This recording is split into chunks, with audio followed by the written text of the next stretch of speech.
You remove your center cushion, which is not required for the bed.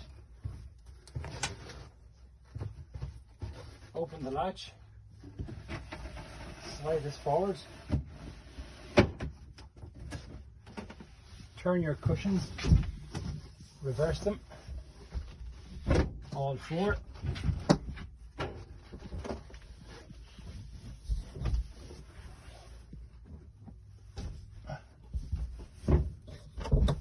So that the grey face is pointing up.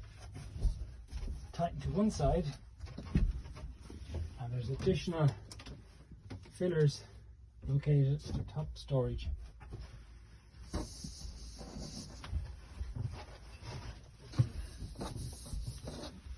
You can use your sheets to cover the bed as normal.